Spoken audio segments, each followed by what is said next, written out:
Hello, beautiful people, and welcome to this episode of Two Girls, One Doc. One Doc. It's your girl, BD. It is Forens, the foodie. And we are back with another episode. We're back. I'm trying to make my... writing so big because your girl is blind. Listen, there's something we need to address before we start this episode, yeah? Oh. So last week, we recorded like this. We recorded a visual episode.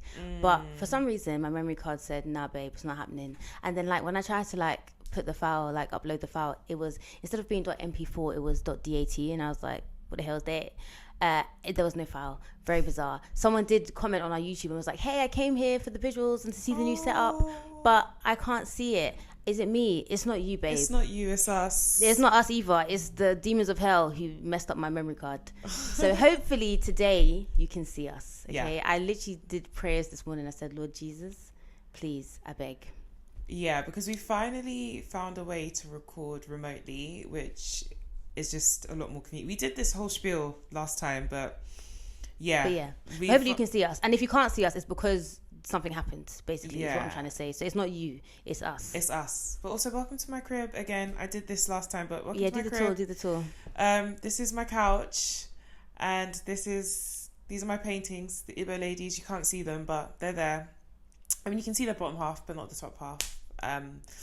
They're there, and that's about all you can see of my crib, because it's my personal home. Please comment, let us know how you feel about the crib. Yeah, I mean, the 2 seconds you can see of it. Or the 2 inches you can see of it. That's what she said. I am drinking today. And I'm drinking... So we got some PR a while back. I did not make my tea. But I have a very valid reason as to why. I'll explain after you talk about it. Oh, okay. So yeah, a while back we got some PR from Kukuua Goods. And they do like... snacks, as in the kind of snacks that you would eat while you're watching the documentary, I think, which is why she sent to us. So like plantain chips and like different like chocolates and things like that, and also like a bunch of honey. Oh damn, I should have put the honey in my tea. Anyway, there's more, so I'll have it later. Yeah, one of the things she gave us was this like hibiscus tea. I can feel a cold coming and I can't afford to be sick. Quite literally. I cannot afford to be sick. Yeah. I cannot. So anyway, this is the tea. And this mug, a little history for the people who care. I'll put timestamp to when we start talking about the documentary in the show notes. Yeah. But this mug, I actually painted myself. Oh, okay. My friend, for her birthday last year, we did like a little pottery thing. So we didn't make the mugs, but we like painted them. And this was it's supposed to be sunset, like a beach, like water in the sunset. Do you see it? Blue and orange mug. Do you see the vision? Yes. Anyway, it's not everyone that's creative. The creatives will get it. They'll understand the vision. Do you see? But yes, that's what I'm drinking today. I'm dreading that part of parenthood where your kids bring back rubbish. Because my mum was clearing out over Christmas and she just found all this rubbish that we bought her that she had to pretend she liked. Was she pretending? I feel like, sometimes at first you kind of like, oh, my child. No, you have to. Come on. Primary school kid paints you some nonsense. A plate. No, that's what I'm saying. Like, because they're your child and you love them, you'll be like, oh my goodness. Oh, she must have. Wow. No, I asked her. She was like, some of it was rubbish, but I had to pretend. I mean, I remember one thing. I don't think love blinds you to that extent. No, well, it depends how bad your kid is. I did this one thing. It was like I remember it so clearly. It was when I was in year 3, and it was like a paper mache. You know when you had to do the paper mache balloons? Yeah. So you'd like do the balloons and put the paper mache, and it was like a little bowl. And my mum used it to put like potpourri in it. Oh. And she kept it in her room. So it's not like she was displaying She said, for my eyes only. For the people, literally. But you had that for the longest time. That was really cute. That is really cute. I know. So the reason I'm not drinking my tea is because I have an upset stomach. Do you? Yes. It started this afternoon and I know the culprit. I was just going to say, what did you eat? My colleague, he always bakes. I love this guy. Like, I need to be closer to him. He's like, I was going to say gay bestie, but I have no confirmation that he is. I just assume because we always talk about dream girls. But yeah, so he always bakes and he always gives me stuff that he bakes. And it's not that his baking is bad. He makes absolutely delicious things. I just think the sugar... Your body wasn't having it. My body wasn't having it. What was it that he made? He made muffins this time. It was like raspberry white chocolate and it had a crunchy top. And I think the crunchy top had sugar. And I just think my body... Did it have gluten? Because gluten does you a bit funny. Probably, actually. Maybe that's what... Yeah, but something... Because that's the only odd thing I ate. Because for breakfast, I had my usual porridge, protein porridge. And then For lunch, I had like this broccoli pasta thing I made. So it wasn't any of that.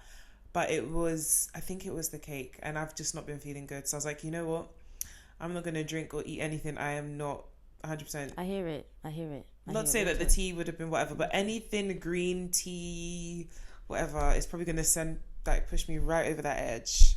Don't push me because I'm close to the edge. But yeah, I will be drinking my tea next time because I too am feeling some type of way. I mean, there's bare of it, so like you've got option. Next time I'll put honey in it. But yeah, anyway, I say all that to say, check out Kukuua. We'll leave the link in our bio, okay? Also our Instagram, all the things, okay? Yeah. Okay. I feel like my hair is looking uneven, but okay, whatever. I don't know, halfway it's blurred for me. Okay.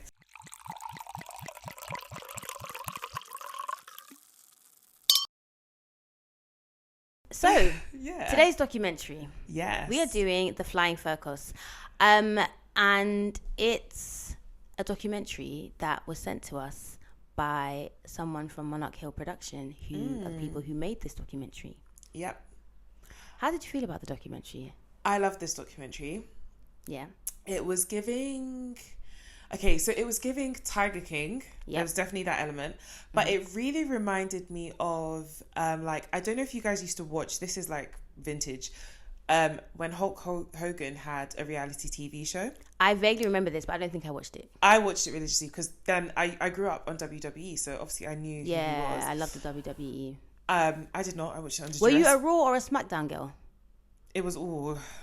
Raw. I think it was Raw. I feel like people preferred one. I think I preferred SmackDown. I did not watch it out of enjoyment. I watched it because my dad forced me to watch it. Oh, I used to watch it with my dad and my sister. That was like I used to watch it with my dad because... That was our little bonding time on Saturdays. We'd like watch it in the mornings. I used to watch it because he forced us to watch it. Because back then, that was before you had multiple TVs in your house. So it was what he was watching in the living room. There was no option. And this was before I had siblings. We were living in like 2-bed flat Hackney. These were crazy days, great times. But anyways, my mum would be in the kitchen or in the house cleaning or doing something. And then my dad would be watching it and he'd force me to watch it. And I used to say to him, even at a young age, Daddy, this looks fake. And he would be so angry and say to me, you have no proof. You know, Ibo men are never wrong. It was literally a reality show. Right. And I then married a man that loves WWE. Oh, but when I said that your husband is your dad, you look at me like I'm a crazy person. It's mad. It's insane. But anyways, so I grew up on that. So it really, really gave that. So I really enjoyed this documentary. Now, I thought, when I saw this, I thought it was the Flying Waleeders or There's another group or another family of generations of people that fly. These are not the only ones. So I thought it was these people. Those people are completely different. I would love a documentary on them as well, but these people are different. But they were absolutely chaos. I loved it. I loved the way it was shot. I loved the fact that they had so much home footage. I wondered why they did, but later on in the documentary it made sense. Do you know what? I don't think that this is a documentary that I would have elected to watch if we hadn't been sent it. I don't think that I would have come across it and been like, oh yeah, great, I'll watch this. But I'm so happy that I did because it gave everything that you needed to, anyway, let's talk about it. So it's essentially about a family, like an acrobat family. And I've put here, they are like the Wayans of acrobats or like the Jacksons of acrobats. Yes, they're like 6 generations perfect. They are as in, with the Wayans, they're all beautiful, they all act, they're all really, really good at what they do. They're all creative in some way. And it's just generation, yeah?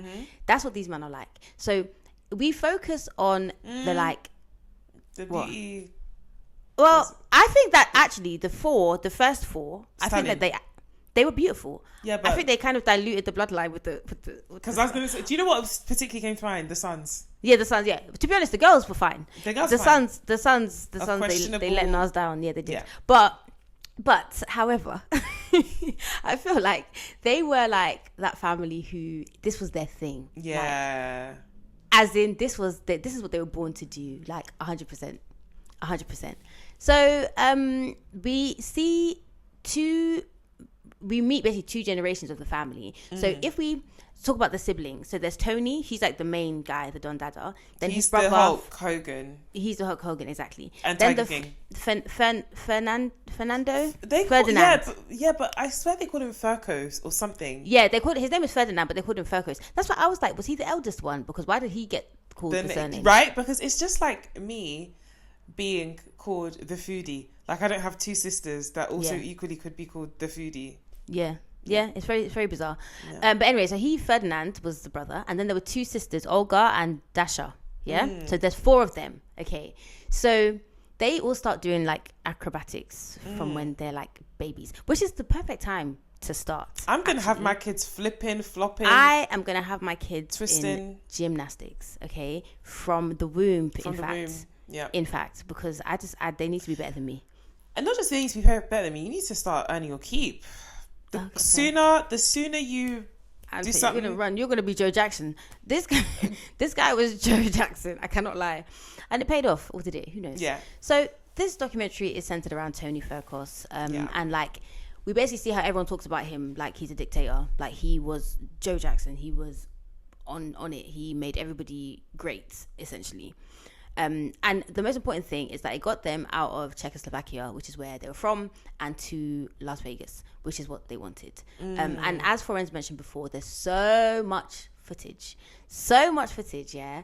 And you can just see how talented they are. And it's not even just like they're talented. Like I do think that they're talented, and some people, certain things just come naturally to them, yeah. But they were also so hardworking, like their work ethic, their dedication, their discipline, insane. Because I can't imagine them feeling like they would want to get up and be flipping and flopping around all the time. But I don't know if this is one, but so Czechoslovakia was part of the Soviet Union? I think so. Yeah. Them man, I mean, to be honest, whether it was or it wasn't, them man from them sides, their work ethic, they are built differently. Yeah. Like, they're built differently. Crazy. So I'm not surprised. They worked. Like, some people don't want to go to work these days. They went to work. And they did overtime. Yep.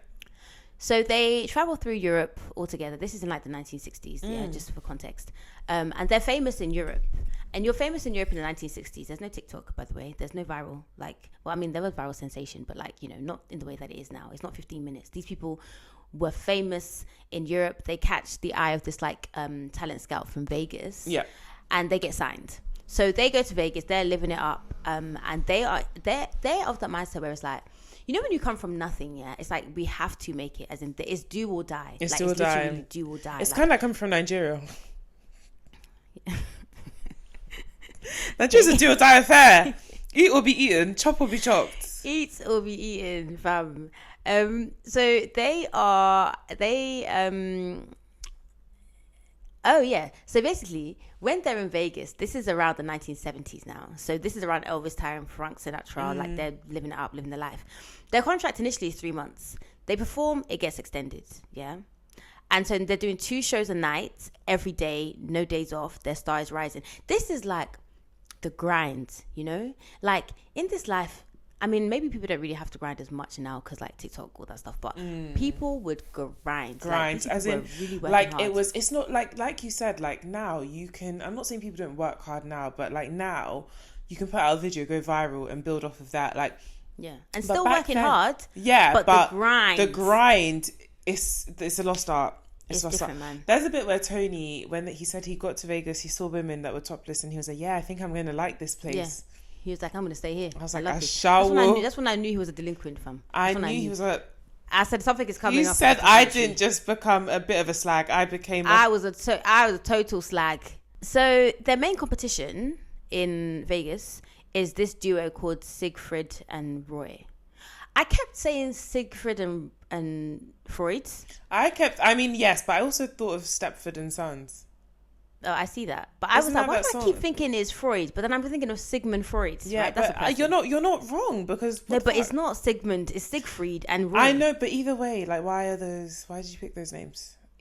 I'll speak to their parents, fam. When people cuss people about their names, I'm like, I didn't choose this. I didn't choose this. Why are you cussing me? Cuss my mum, cuss my dad. Literally, but I mean, you could have chosen other stage names. Like, I also thought Siegfried Freud, and then I thought of Stepford and Sons. It was. Yeah. So if we do say any of those things interchangeably, you know what we mean. Okay. You know what we mean.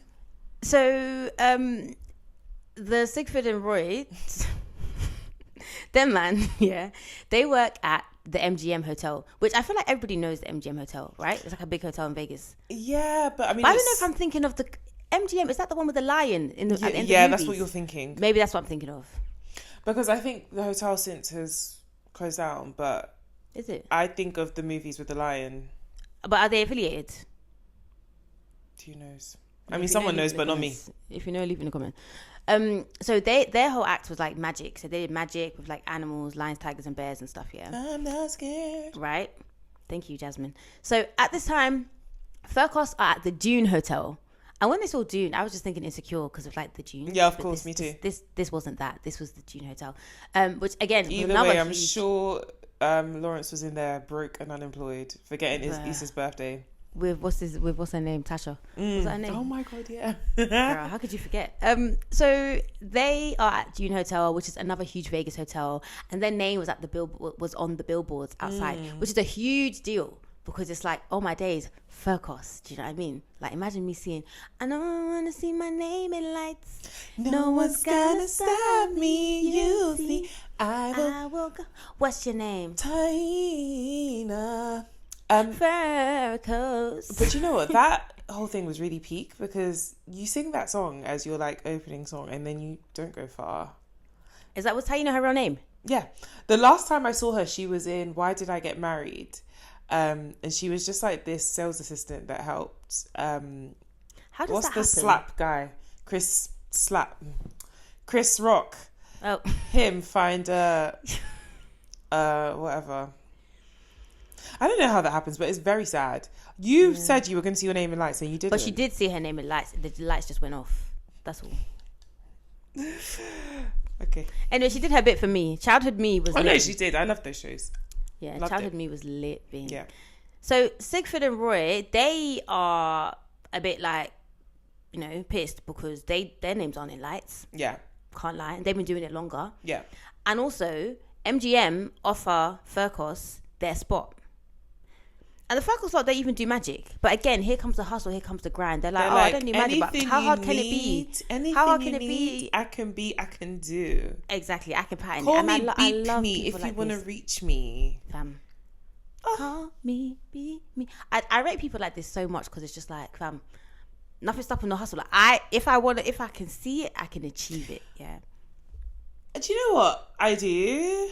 I feel like I like the intention in the sense that it's good to have the mentality of anything that can be done I can do. Like, don't see anything in your limitation. But I think later on we see Jack of all trades, master of none. I get the Do you know what? I think that like they actually did a great job because like, okay, cool, things happen later on, but like they actually, even the people who were Siegfried and Roy, yeah, shit happened with them too, and they were trained in this. That was what they did. Yeah, but they made more moolah. They did because they were they had business people. Anyway, we'll get into all of that. Yeah. But I do think they did a great job because they did learn to do. No, they did. They did learn to do tricks, and it was like, wow, like you people really like did that shit. No, they did. But yeah, anyways, we'll talk about it. We'll get there. Anyway, at this point, it's low-key beef because Siegfried and Roy, I didn't see this coming. I literally said they started a mini war. I didn't, huh? I said they started a mini war. I didn't think it was this kind of documentary. I didn't think it was that deep. It's just doing some tricks on the stage. So Siegfried comes along, to Tony, and he's like, "Hey, bro, I imagined it all in an Italian accent. I hear you want to steal my act, like a New York Italian accent, yeah." And Tony's like, "Babe, like chill, babe. I'm I'm me, you're you. We do different things. Let's all coexist. It's like, why we got to pit two bad bitches against each other? Like, we can all coexist. We can all have fat asses. Like, exactly. And they declined the MGM thing as well. So it was kind of like, babe, which was the wrong. That was a mistake. a dumb move. The wrong mistake. That was a dumb move. It was dumb. Have I not Business told is you not for everybody. The story of the wrong mistake? No. That's one of my mum's sayings. Go on. Similar, like living the life la vida. Living the life la vida. There's not really a big story. I can't even remember the context in which she said it, but she meant to say like, oh, like you made a mistake, and she was like, oh, like you made a wrong mistake, and we were all looking at her like, so what is a right? Which one is right? Because a right mistake, actually, to defend Auntie, a right mistake is, I went left and I should have gone right. But actually, when I turned left, I met the love of my life. You sound just like my daddy, defending the undefendable. I'm just trying to make sense, because sometimes people are misunderstood and then they're mocked. She's not by the people that the people that they birthed. She's Michael Scott in the sense that she starts a sentence, doesn't know where it's going, but she just keeps going. And you she expects that you're the same way? all of... No. What are you talking about? My sentences, when I talk... But it's not every sentence that your mum starts that she doesn't know where it's going, is it? For the most part. You say 90%. 9%. And also, like, she just expects that whatever she says, we will all decipher and decode. Like, she doesn't need to speak the English language the way it was intended. She doesn't need to complete the thought. They just need context. Nothing. Just, she'll say it. We should all figure it out. And we did. We just figured it out. That's what she meant by the wrong Either mistake. way, they made the wrong mistake. They made the wrong mistake. They did. So when what's his name? It was Tony, not fucking as deep as it gets. Right. So when Tony was like, obviously, like, we do different things, it's not that deep, yeah. Siegfried then sends them a letter from a lawyer, yeah. And Tony is me, because Tony is petty bitch. You go, okay, bet, cool. Because what do you mean you have a monopoly on magic? Are you crazy? If I want to do magic, I'll do magic. What are you talking about? Are you Merlin? Like, exactly. Are you Houdini? Like, fam. I was going to tell you the Wizard of Oz, but it turns out he can't even do magic. No, he was a shock to me. I was like, oh my God. I was watching the movie like, escandalo. Watches Wizard of Oz once. I know, I literally did in the cinema. Wicked. I haven't even seen it in theatre. I watched Wicked. I still haven't seen Wizard of Oz. But what's it? Yeah, so Tony's like, okay, bet. Yeah, fine. All of a sudden, in this what was a tame documentary, we hear about how Tony's parents' house got shot up. So his dad runs into the crib, he gets a gun, he shoots back. I said, you man are on it, yeah. And no one was hurt, but Tony's like, I think that was Siegfried. But this is insane. This is over magic. It's so about potential magic, because at this point he hasn't even done a single trick. He hasn't even started. He doesn't even have the dove yet. He ain't even got like the napkin or whatever they do. He hasn't got any of it. Do you remember when Job from Arrested Development, he went to go and get the dove, and then as he was leaving, he put the dove in his pocket. As he was leaving, he like walked into the door, and the dove died. He came back. He said, "Oh, this one is broken." You know, I'm gonna rewatch Arrested Development. I know. I watched it recently. So good. I watched it recently, so I need to give it some time. Then I'll go back. I'm doing Bob's Burgers now as my like. Where are you watching it? Was it on Disney Plus? Yeah. Okay. On my days, there was the episode of Archer, because you know I'm rewatching Archer, yeah? Where there's a crossover. Yeah. And I literally was like, oh my God, has she seen because this? it's the same guy. Oh, is it? Archer is Bob. I rate voice actors so much. And what's her face? Oh, Pam. God. No, not Pam. Pam is the black girl from Friends that was dating Ross at a point. Yeah. The mum, we know who the mum is. But Louise was in an episode of Archer, and so was Jean. Obviously, the voice actors, not the them. voice. Well, yeah. But obviously, then Archer was in Bob as well. I was watching it like you're looking around for who can I explain. Like, it's the same guy. It's so funny because I know his voice. He must be making money. Yeah, I know his voice is the same, but Bob and Archer are so different to me. Like when I hear Archer is Archer. When I hear Bob, Bob is Bob. But I know in logically that the voices are the same. Yeah. But I can't But that's the skill of a voice actor. I'm telling you. I mean? It's he doesn't even change his voice, but it's just like when I listen to if I listen to Archer, sorry, I could tell it was Archer if I listened to Bob, but it's the same voice. But it's also the writing. The writing is really good. Yeah. In Archer, yeah. Somebody was like, Bob's toxic trait is he actually doesn't want his restaurant to succeed, but he just blames his family, and it's true. The more I watch it, I can't unsee it. It's his inner saboteur. Like sometimes people actually are scared of doing well, or they just don't want to do well. There was an episode where he was going to buy they were going to rent the other room from Mr. Fish Odor and expand the thing and make it a proper restaurant, which was what he always wanted. Then he started having dreams, and then he decided not to, and then he'll always blame his family. Anyways, what's about that? Men. Even in cartoons, you can't trust them. You can't trust them. Speaking of trust, anyway, so Tony and the family are training ligers, tigers, ligers, you know. Ligers. They're real things, aren't they? What am I talking about? Aren't they real things? I think so. I think they're bred. Yeah, they're bred, but they exist. Okay, cool. Well, great. Ligers. But they were not in this documentary. Lions, tigers, and leopards. I saw this post on Twitter, which was showing the difference between tigers, leopards, cheetahs, and panthers. I don't give a flying Fercos. Cheetahs because are like cheetahs. Either one I see, I'm running.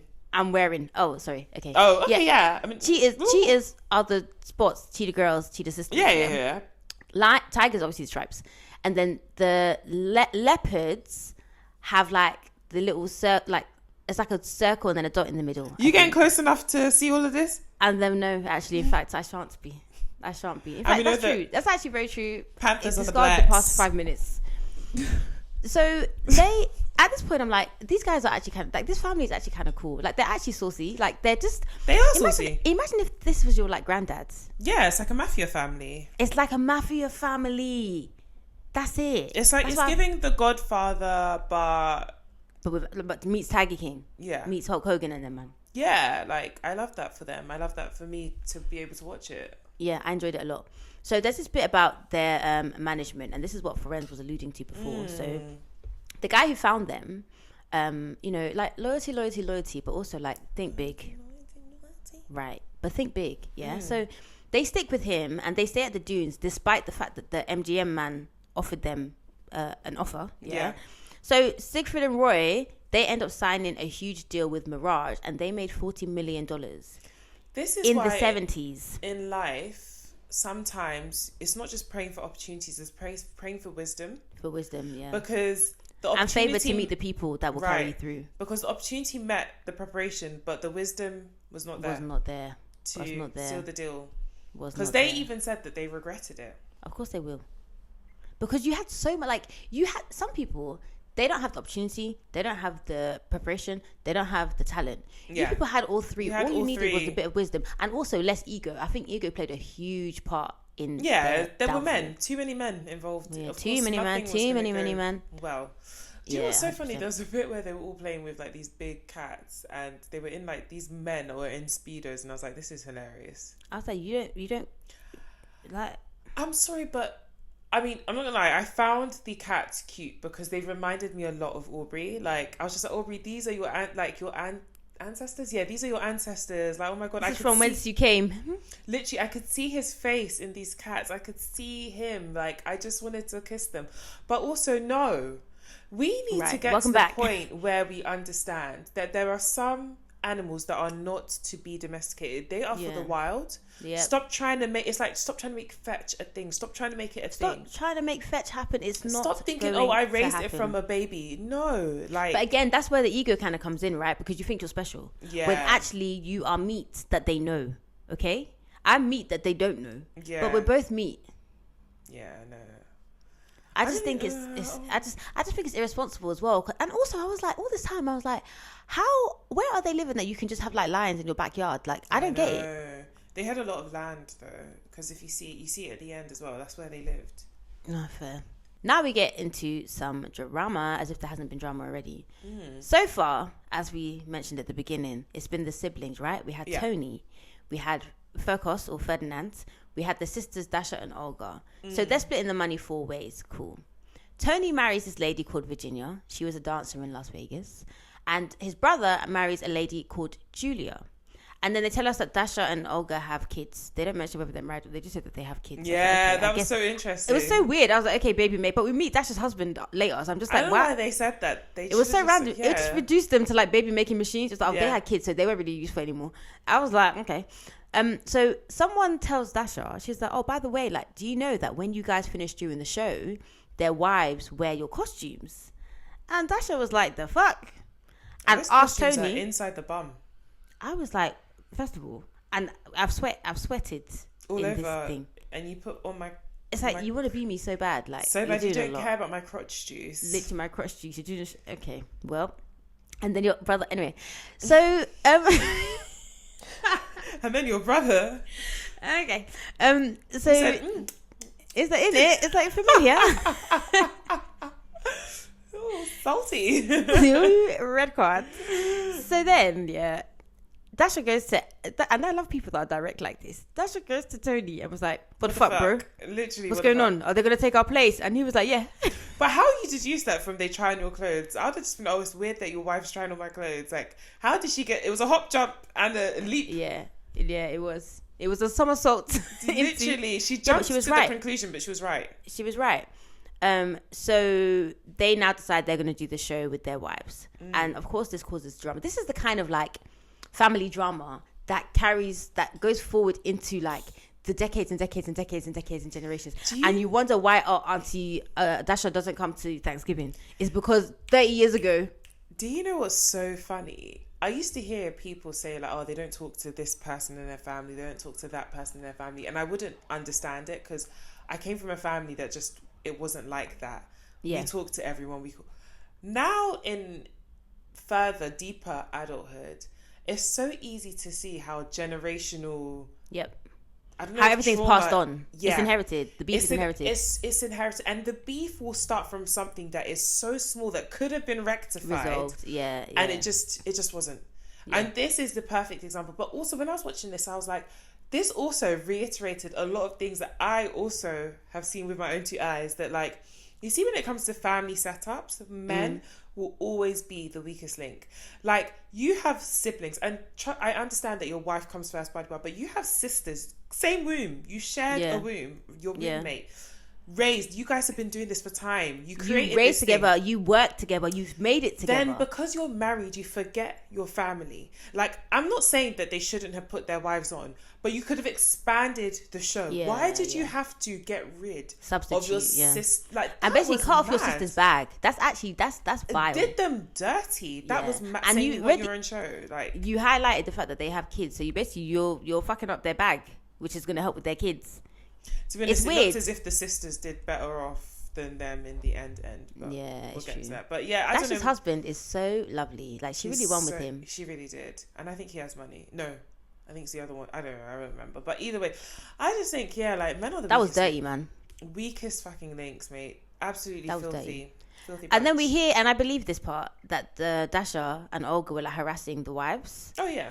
I 100% believe it, and I can't say that I disagree with their choices. I don't disagree. As a woman, I would not have taken this, but I'd have been like to my husband, you're moving mad. You? Like, that's your sister. Add us in, but don't. And also, it's not like they were sitting at home jobless. Like, they met them because they were performers. Yeah. They were already doing their own performances. So why do you have to take over this? Very bizarre. Anyway, the sisters take it to court, and the judge said they should receive millions of dollars, and the brothers get pissed off. Okay, well, do me, I do you. Yeah, how about that? I was team sisters the whole time. All the way. So the brothers get their own show and they take it on the road. They go to Malaysia, Italy, Spain, Japan. They go to everywhere. Yeah, they go to so many places. And my first thought in this part was like, how would they take in the lions and tigers and bears to the abroad? How is that happening? They're special, like. Yeah, they answered me later. But at that point, I was like, what's all this then? And bear in mind, the brothers did everything. They trained the animals. They produced the show. They did everything. They hired these like guys, these random guys, to be animal trainers. But did you see them on stage that wearing their thongs? I did, but it's not a risk I would take. Like, even if I decided that I was going to start playing with big animals, I would get a professional. I'm not going to take like a bodybuilder and be like, oh yeah, surely you can do it. What are you talking about, mate? No, this was delusion. This is where it turned from, oh yeah, I'm great, I can make the most out of any situation, I can teach myself things, to like delusions of grandeur. Yeah. Because what the heck? Like, it's unsafe at this point. Like, and I think they were so deluded that they really thought that these animals were their friends or like were their boys. They were part. They say it later. They treated them like part of their family. The family. They treat them how we treat Aubrey. Be so for real. Yeah, and the thing is, like, I get it in theory, but like, how even people's real family, like human beings, you can have in the back of your mind, oh, I love this uncle so much, but I know he's a bit tapped, or I love this auntie so much, but I love to be careful because she's got sticky fingers. Yeah. Do you get what I mean? You can be like, all right, cool, I love this person, or this is my family, but I know that they could hurt me. Yeah. This is you can't even reason. You can't reason with an animal. I'm sorry, like, I don't know. I wrote later on, like, I think that Tony was missing. So in your brain, and correct me if I'm wrong, I feel like the part that like frontal registers lobe or processes fear is the amygdala, right? Oh, I thought it was I feel lobe. Like I thought it was frontal lobe. maybe it's in the frontal lobe. I don't know where it is, but I feel like it's the amygdala. I could be wrong. Whatever it is, I don't think he has it. Yeah, it's underdeveloped or it's damaged or there's a tumor growing there or something. Because it's not normal to be this fearless. I wrote that Tony was Tyler Perry. He felt like he had to do everything himself when there was no need. He's every woman is all in him. It's literally Bob the Builder. You do. Do you know what? You do. I feel like. I was going to say Tyler. Relate. You said I feel like I was going to say I feel like Tyler. I feel like Tony was. It was one of them things where this whole thing was so precious to him, and it was like, imagine you have an idea, you're in a shit situation, and it pops off, and then you're successful. It was like, I need to protect this at all costs, right? But at the same time, it's like you have to outgrow that because you're successful. Like you already trusted the promoter to get you to where you needed to be. You've then taken it. Why now would you not spend your efforts being able to focus on what it is you're good at? On your craft and not worry about building things on the stage. Because the fact that all those things they built and they used like reused metal and all of that, the fact that nobody had a major accident is a miracle. Yeah. It's and that's what it is. There's a living God. I feel like he was living like luck to luck to luck to luck. And with every time he was lucky, he just got higher up on this ego trip, thinking that he could and then do. Because even if we forget the safety side of things, even if we think about the money side of things, for me, say this podcast were to blow, first thing I'm thinking is who can manage this thing? Because I'm not a business person. Yeah. I'm not an accountant. I don't know the best way to do these things. And if you want something to be successful, you have to relinquish the control. Yeah, you do. Do you know what I mean? And I just feel like Tony never did that. As well. Tony didn't know his limitations. Yeah. And it costs. Basically, sorry, this is so higgy. I put down, as hardworking as they weren't business people, right? Everything was cheap, what Ferenc just said. Going back to the transportation of the animals, we hear the story from the animal handler. Oh my God, this was terrible. They put the animal, the lion, the family member that they love so much, in a U-Haul truck, close the little thingy, it's pitch black, the animal's in there, Pavel's in there, the animal handler, with a baseball bat. I loved that animal guy so much. Huh? I loved... He was the highlight of this documentary. Highlight of this documentary. And he was loving it. He don't have no amygdala either. He doesn't. He is tapped, They're in the back of this truck in the dark. The animal, understandably, is freaking out. Because where are we going and what is going on? I would sue them after this. We're going straight I feel like Pavel would pay them to do it again. Like he's tapped, so he would. Yeah, he is. But the animal's like jumping around in the thing. Meanwhile, the car is driving on the road. Can you imagine? They opened up. This man had scratches all over him. It's a miracle he was alive. It's actually, I feel like he loved it. Adrenaline junkie. No, oh my gosh. I was scared listening to it. To the story. But you know, another good thing that this documentary did, is they had like, what's that called? What's it called? Not reenactments. They had like animations. Yeah, I love animations. You know, like that's why I love the worst roommate and the worst. Oh yeah. Because they have really good. I love that. That is what you should be doing. Not you coming and reenacting yourself. Like, are you stupid? Are you dumb? Maybe they get paid twice. Oh, God. Yeah, so I loved the animations because I feel like it really told the story. And because we're talking about quite gruesome and like kind of like low-key brutal stuff, it was nice. The edge off. It takes the edge off, exactly. Another thing I said later on, but I'm just going to say now, is the documentary, the music, the score that they used was really, really effective. It really gave a build-up. Like, you felt like something was going to happen. Yes. And you're waiting, like, when's it going to happen? There was even a point where I fast-forwarded a bit. Like, I went back, but I was like, is something going to happen? Because I'm on the edge of my seat. I feel it. Yeah. And do you know what? When I was watching the documentary, I was just like, I never, ever, ever would have put this documentary on our schedule. Yeah. Never. I never would have. But I watched it and I'm like, I'm so happy that I watched it. Yeah. Like, it brings so much. I mean, there's some sad bits, but it brings joy. Like, it was well-rounded, I would say. Yeah. So, now we get into Tony, okay? Tony don't come no more. For real. Everyone is basically, you get like a round robin of talking heads, and the talking heads are basically like family members, people who worked with the thing. So you get the two generations, the uncles and aunties, and then the kids, and then you get people who work with them on the side.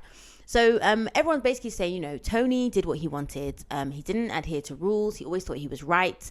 And this is not surprising at this point in the documentary. You've seen enough of him to like realize that, this makes sense. Another thing is that like he always took animals to the places that he wasn't supposed to. he didn't give a heck, right? And at this point, I'm thinking in the documentary, okay, you've shown us all this just by nature of showing us Tony, and now you're reiterating all this. Where are we going? Where is this documentary going? What's about to happen? And then this combined with the music, you're thinking something is afoot. Yeah? Something's about to happen. Okay.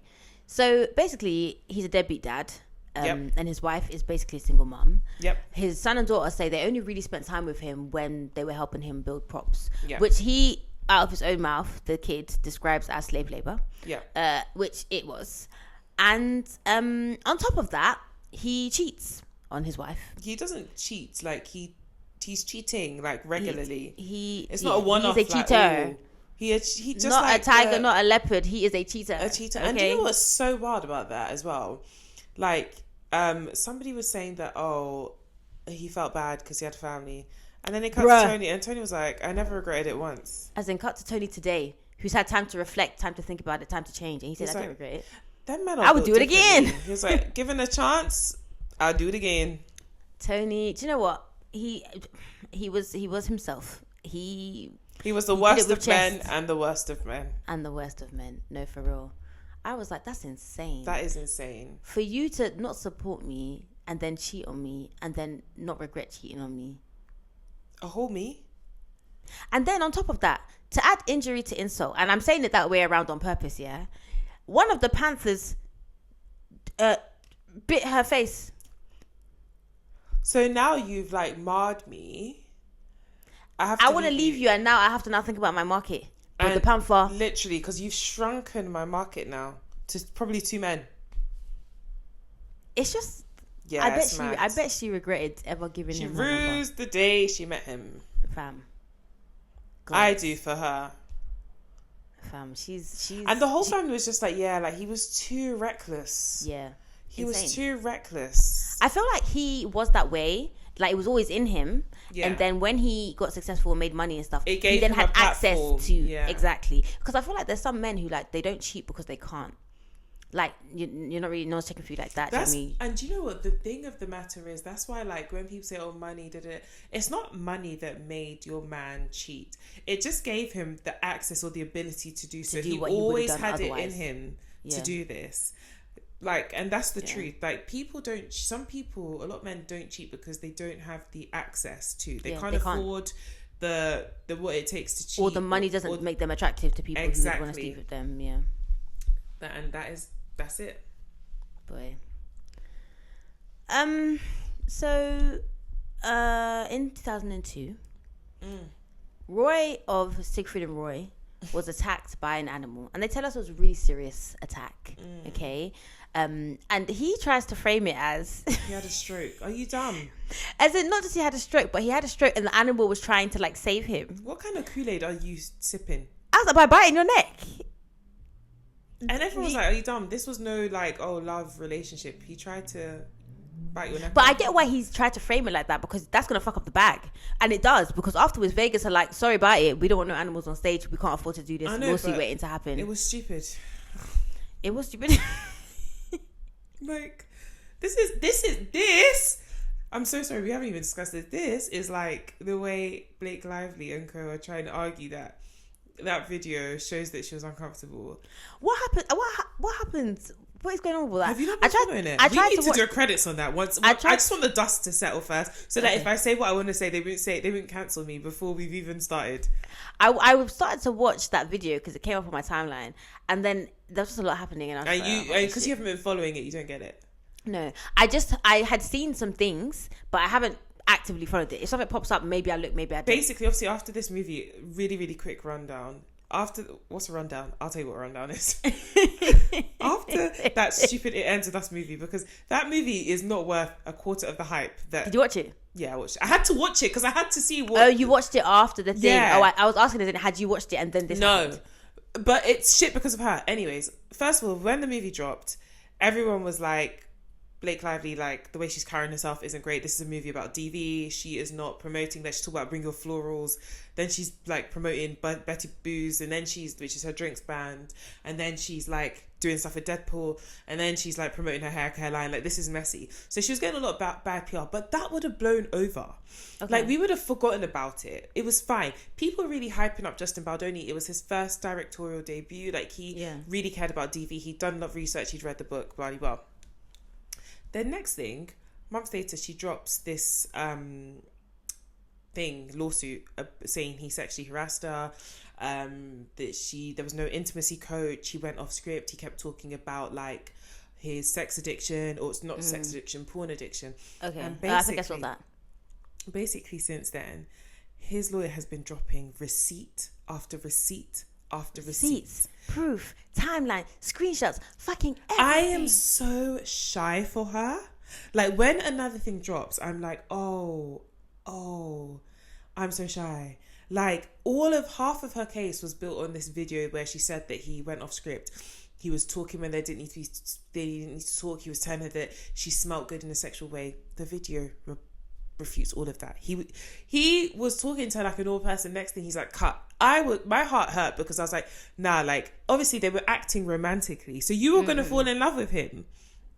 And then he yells cut and he rips that dream out of you. Like, I felt her pain. But that doesn't mean you should lie. Save it for the credits. I have so much to say about I can tell. You're getting heated, girl. No, I'm getting heated because, anyways. So I just want the dust to settle so we can have a credits. Okay. Because the true crime is Blake. Let's save it for... Do you even need the credits anymore? Okay. So sorry. So, after the stroke/tiger attack, Vegas say no more animals, okay? And the Fercos start doing shows in China. Yes. China. They start doing shows in China. And, I know you don't watch Drag Race, yeah? But RIP to the Vivienne, who was the first ever winner of UK's Drag Race. And the reason I bring her up is because she did an amazing Trump impression. Oh, did it was so good. I'm going to send it to you. And the reason I remember this is because she goes, China, the way you just did it. How did she die? We don't know. Oh, they didn't say. Yeah, they didn't say. But she was like 31 or 32 or something. That's what I was wondering. Was she old? Like, no, she was like 32. Oh, that's but sad. She was, you know when, like, someone's really a talent, you are a witty motherfucker. You are so charismatic and so funny and, like, anyway, really, really sad. Really, really sad. But sorry, that just reminded me of her. RIP to her, man. I'll send you the Trump impression. Please do. So they go to China and the shows are, they're going all right until this fateful day. Okay.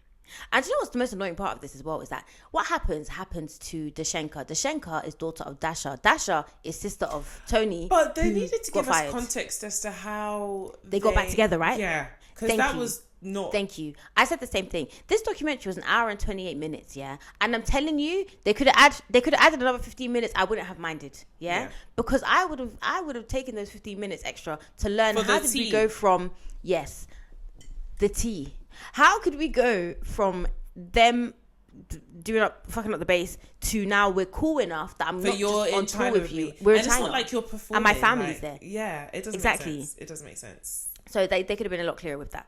But Dashenka gets attacked by the tiger. And this is another example of when the animation was really, really helpful for us to imagine what happened.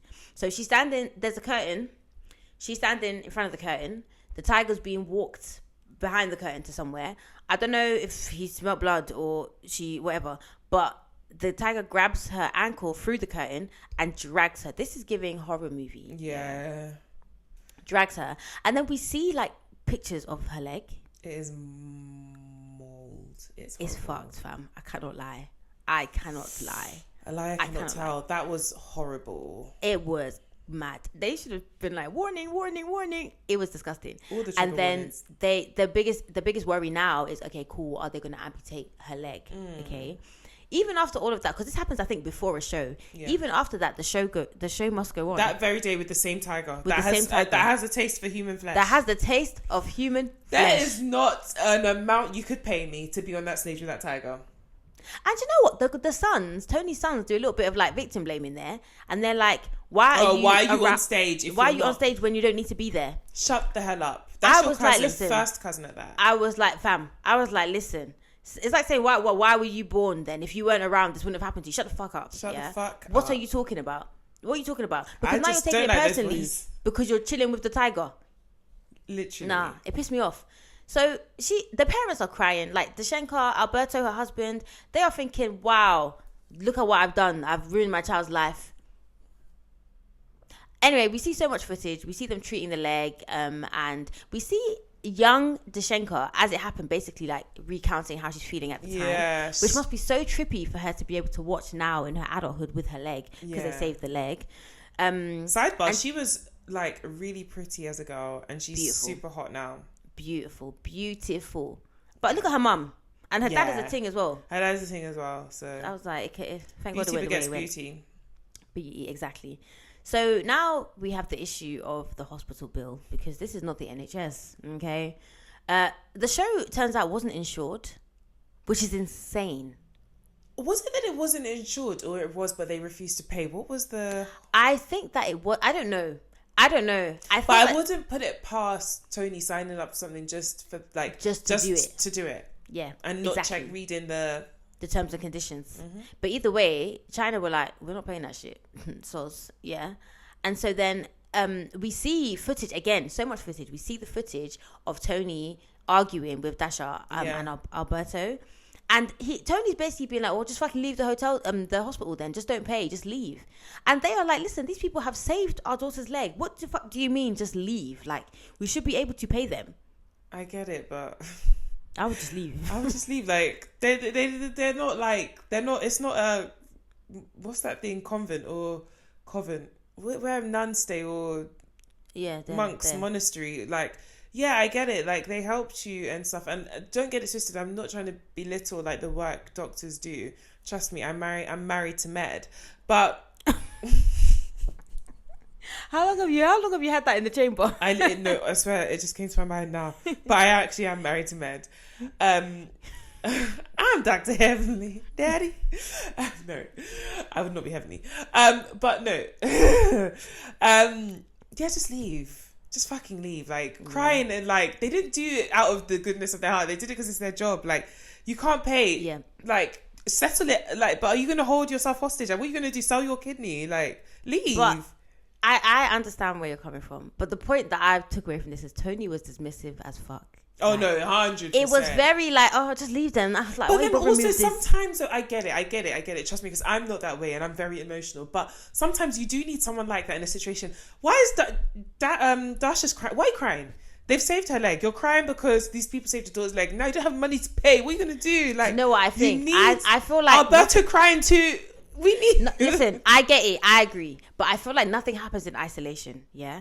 And so this, I feel like the tears were also tears of frustration, because if I just didn't fuck with you, like I wasn't fucking with you when you replaced me with your wife, this wouldn't be happening. Yeah. And if something happened to her, I think she probably could have affirmed it more. But it happened to her daughter. She said that. She said, I wish it was me. Like, so I get it. It's literally like, fun, because you decided to fuck with your brother again, who clearly showed you that he doesn't care about you in that way.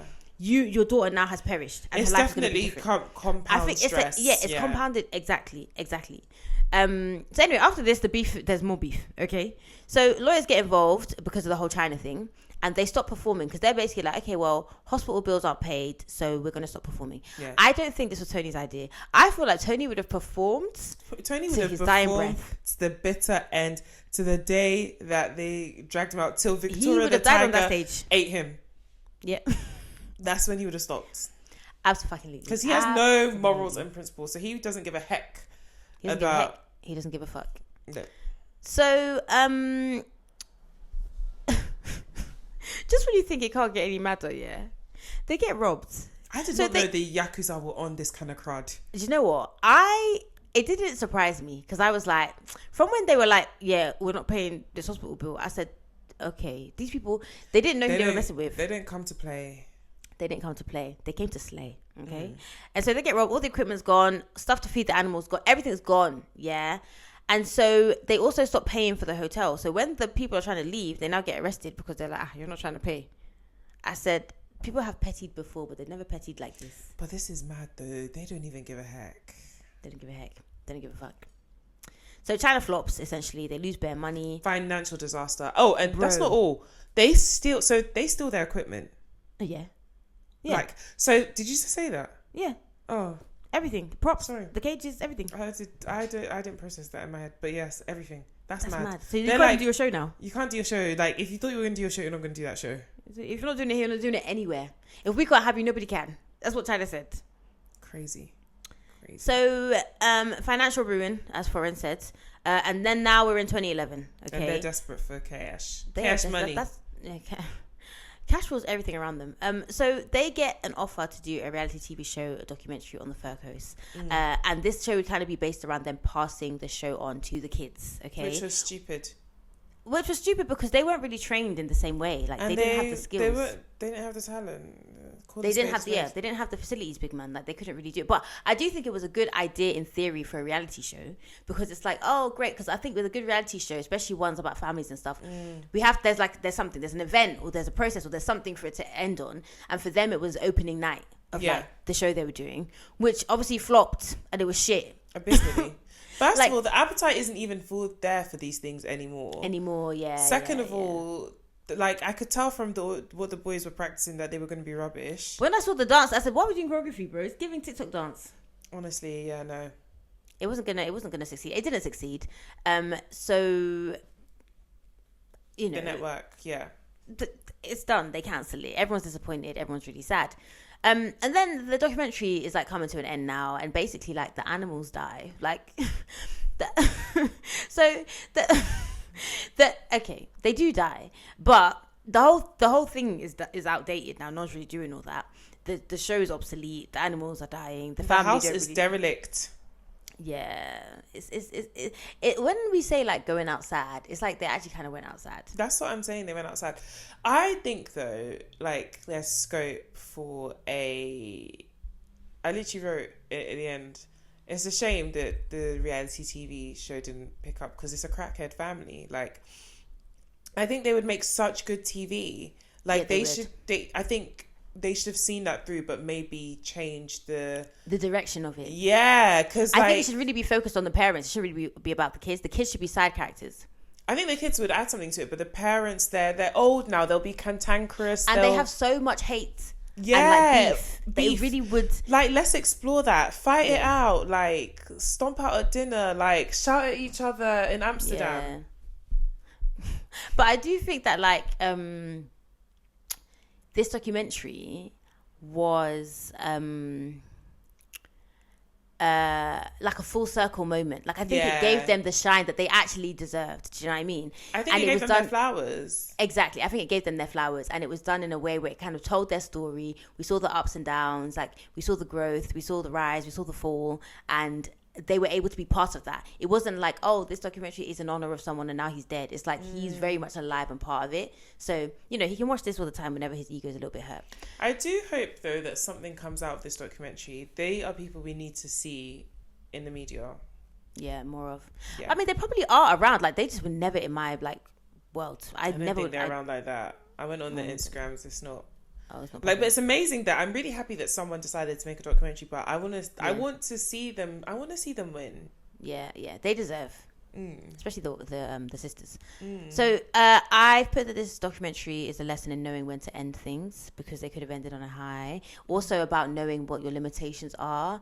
If you need help, accept it. If you're not the best at something, yeah, great, strive to be better at it. But maybe if money's involved and safety's involved, you look for other things. But now it's time for the real crime, I think, was the beard. Our segment where we focus on something during the documentary that may not be criminal, but we definitely consider to be a crime. I have several. You go first. Should I go? Okay.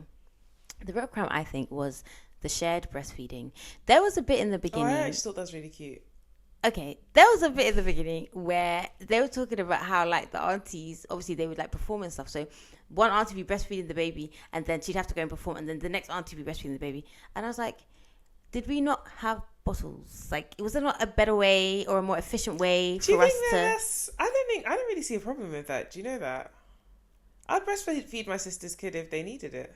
I would do whatever my sister needed me to do. I just thought it was very strange that I'd do it for my friend if my friend needed me to do it. I don't doubt that. I don't think there's anything wrong with it. It's about how the passing on. It was like a conveyor belt of breastfeeding. The child needs to feed, and the mama gotta work. Okay, girl. The real crime, I think, was the babies on the lions. So when we see all the footage of all the performances and stuff, you know, they're trying to push the boundaries, the limits, they're trying to do that. And then there was a baby on a wild animal. But I saw that as one of the but the audience's kids. Because wasn't that when everyone... It was one of the audience's kids. Why the fuck would you do that? Why would you do that? I said, child social services, where are you at? CPS. That's insane to me. Because anything could have happened. That tiger could have had that baby in one bite. No bueno. The real crime, I think... Literally gobbled it up in one bite. Literally. Pavel, the... animal handler, my fave, my babe. He's been divorced 5 times. He said that, and I said, "Yeah, I bet you have." It makes sense. Yeah, he seems like he really just goes for it, and then he says, "Uh oh," or they say, "Uh oh." Uh oh. What are we doing here? 5 times. I can see it. You know, it's not by force to marry. You don't have to marry. You can actually just be with someone. You can actually just be in a relationship. You can just be in a relationship, babe. And end when it's not working. Do you know how much paperwork? Anyway, what was yours? Mine was actually, I mean, there were quite a few, but I just put it down to these are who the people are. But mine was that, what's his name? Tony has the same haircut he's had since 1970, whatever. Just with less at the top. Yeah. It gets to a point where this is not like move of the times. That for me was a massive crime. Also, the crime was when the sons were trying to learn whatever, the dance. And they had actually zero rhythm. And it was like, how did you think that this was ever going to be a success when this is how these people are dancing? Yeah. The crime was that choreography. Yeah. Oh, 100%. Yeah. 100%. But yeah. I really enjoyed it. I'd recommend watching it. You can watch it on Apple TV, Amazon Prime, and Google Play. Watch it. I honestly, guys, I would recommend watching it. Like, it's really, I don't know if feel good TV is the right thing, but it is feel good, but there's also drama. Yeah, like it has everything. You're gonna laugh. You're gonna like be like, oh my god, there's everything in one. Like, I love it. Please get these guys on some sort of reality TV show. Yeah, it was very interesting. I'm telling you, when I first saw it, when I first got the email, I was like, okay. I was like, oh my god, yes, because I thought it was the Flying. And just to put it out there, this is another family that does something similar. I don't know if they're as crazy as this family. Where are they from? They are from America. So when I was watching, I was like, I don't think it's the right people. So I went back and I listened to the podcast where I'd heard of them. And I was like, it's a different whatever. But the reason I knew... Same vibe, but different people. Yeah, the reason I knew of them is because there was this fire called the Hatford Fire. And it was a circus fire where basically, like, this was back in the day where the circus would be, like, made out of that plastic tent. Yeah. And then it had like some really flammable gas that they used to put in it or whatever. So the thing went on fire, and then the flying were leaders, like, they helped save people. And it was, then they were saying on the podcast how they're like a generation of like circus folk, and like till today they exist. So I was like, oh my gosh, this is so interesting. Oh, that's crazy. And also, like, I really liked this as well because it reminded me of my childhood. My mum used to take us to, I don't know if you remember this circus in Brent Cross, Zippers Circus. Yeah, Zippers. Yeah, I remember. My mum used to take us there every summer. Like, my parents tried. Like, I used to love that shit, man. Circus was really fun. Really fun. She'd take us there every summer. So it just reminded me of, like, you'd see the people doing the acrobatics, and they'd have the animals, and then you'd have it just reminded me of those times. So shout out, Mummy. Mummy, you tried. You did well. It's so funny how, like things change, like things come and go, and like right now I don't think circuses are really that, you know, they're not really the vibe like that, but yeah, they're not. But I still see it though. I think I still see it when I drive. They do the fun fair. Oh, but not the circus. I don't know if they still do the circus. I haven't ventured into those woods, but they definitely do the fun fair. But when I deep the fact that my mum was doing this, she was probably like 35, 36, not too much older than me, and she would take us, then she would take like our family friends, their kids as well. Yeah. What the? You guys are going to sit down and watch this YouTube. What the heck? What the heck? It's one of those things where you don't know what you're capable of until you have to. I hope so, because I came back from work today and the thought of coming home and someone's calling me mummy, That would have been my 13th reason. So I really hope that, but I feel like when it happens, if it happens, then you will just have to firm it. What are you gonna do? No, I know, but I'm just saying that I hope that I find some strength that I didn't know existed, because I know the thought of it now. I know, trust me. Listen, you are preaching to the choir. Okay, you are guys. preaching to the altos right now. Those that have kids, let us know how you do it. We'd love to know. Let us know how you do it. Let us know. There is a girl that I'm like friends of a friend, but we're cool, and she is hot. She has a kid. She works. Maybe she's hot, as in like she's good looking. Yeah, like body tight. Has a kid. She works. Wakes up at 5 to go to the gym. Has a great social life. I am exhausted looking at her life. I love that for her, man. I love it for her. She obviously hasn't lost herself in marriage and kid, but I get tired because I can only imagine the strength of the Black Panther it takes to. I can only imagine the social battery required. Ask me the last time I went to the gym, and I have 0 kids. Why? Because I went last week, and then this week Does it really feel like your gym? I hate January in the gym. No, everyone comes. I go at off-peak times now. Fine, okay. But this week I got my lady flower, and I was like, yeah, there's only so much. I actually can't come and die. Like, we have to pick. Because this will be my 13th reason again. So no, like, I'm going to do the best I can, and I'm going to do the best I can with what I got. Shout out, guys, Mariah. thank you so much for listening. We appreciate it. Thanks for commenting. We love a comment. I'm really praying that you see this, that you see us, that we see each other, because I swear to God, I am tired of the technical malfunctions. I swear to God. So what are we doing next? We're doing Grizzly Man. Okay. I've been horny for that documentary for so long. Keep talking about it. I'm just like, okay, girl, all right. No, because why? This is another person that Icarus. The documentary will reveal why. Flew too close to the sun. Why are you all Icarusing? Icarus and them, man. Ugh. Have we learned nothing from the Greek mythology? Anyways. No, we have not. Thank you for your time. Thank you. You can find us everywhere. Twitter, Facebook. Oh, nope. Are we on Facebook? Anyway, Two Girls, One Doc. Two Girls, One Doc podcast on TikTok. twogirls1doc@gmail.com. If you want us to cover something, if you have a documentary you want us to cover that you feel we would like, and anything else, then you let us know. Also, check out Kukuua Goods. What I'm gonna do is I'm gonna do a little overlay, or I would have done it by now, of the products that she sent us, so you can see them while you're watching this. And if you are listening on somewhere where you can't see us, you can go to YouTube. You can find us there. You can see our beautiful faces. This is a face straight from work. Okay, I haven't even wiped my brow. I literally came. And you know another thing about going to work? This oil zone is from the stuff of the tea. And the lights are just doing shining. But it's okay. I love my forehead now. It's giving Rihanna. I had a great day at work. It was fine. It was chill. Yeah. But the commute. Is that why you were off? Could tell. Off. I can tell from your messages. I was saying a message, you give me the thumbs up response. I don't know. Sometimes it's like, what's there to say? Like, I just want a thumbs up because I get it. And then I'm like, oh, this girl's going to now think I'm mad at her. Like, I know. I've stopped thinking you're mad at me. I've dissented myself from everyone's life. So I just assume if I'm mad at you, I promise you I'll come to you and tell you that I'm mad at you. No, that's why I said I don't think it anymore. I just assume you got your own thing going on. I'm just like, oh, you probably got work or you're stressed. Do you know what happened? Do you know what people do that really annoy me, on the commute? Sorry, you guys can go. You have to stay here. When you're walking, yeah? So, like, the station, that goes to the stairs, innit? Mm-hmm. And, like, a normal person would walk on the side of the staircase. You don't have to stand in the middle of the staircase because why would you do that? Other people want to go. You're strolling. Some people have a bus to catch, yeah? And this girl was just, like, right in the middle. So I said, there's no etiquette. We need to do etiquette lessons for the train. You never know what people are going through. I got off the train today and there was an old man with a mop and a bucket. I assume he works at the station. But then, upon reflection, I said to myself, "Was there water in the bucket?" I didn't stop to look. Again, I'm not an inconsiderate commuter.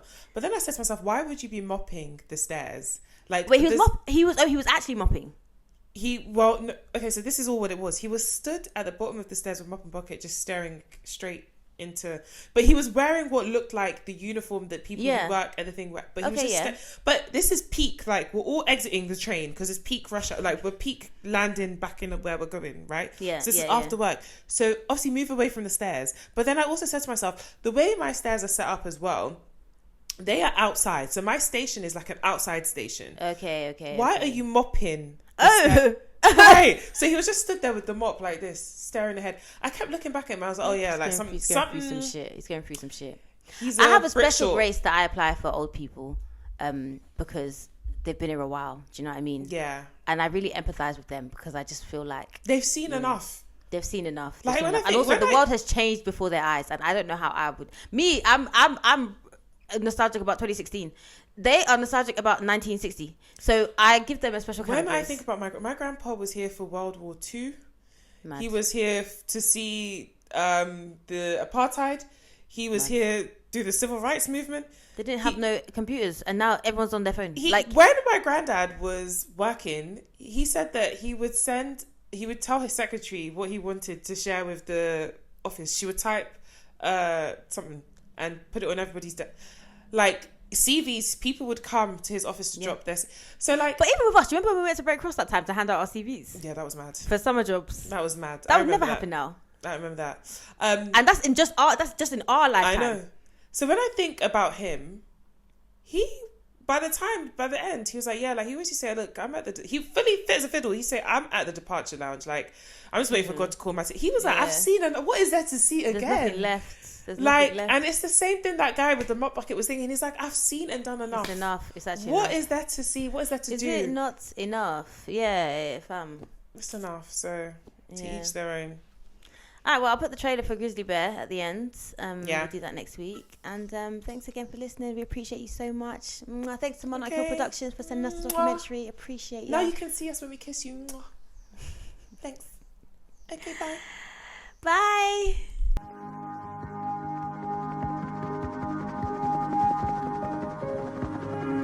For 13 years, Timothy Treadwell lived among the grizzly bears in the Alaskan wilderness. During that time, he shot over 100 hours of videotape. Until 2003, when he was killed by one of the bears he had sworn to protect.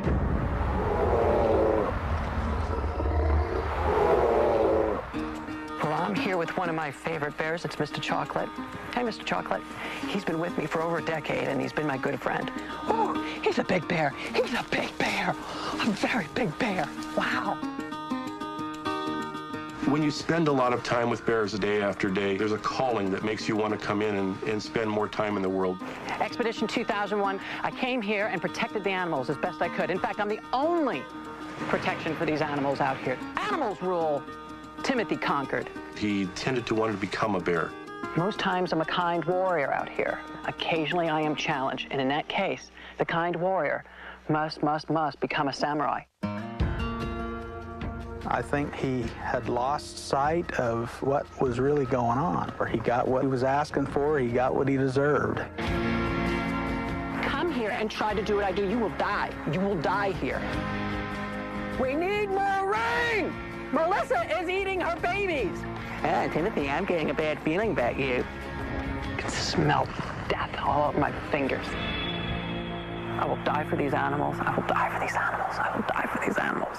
Now the Longhorns are gone, and the Drovers are gone, the Comanches are gone. This is my life. This is what I do. I love it. Geronimo's gone. He says, if I don't come back, it's what I want. And the lion is gone, and the red wolf is gone.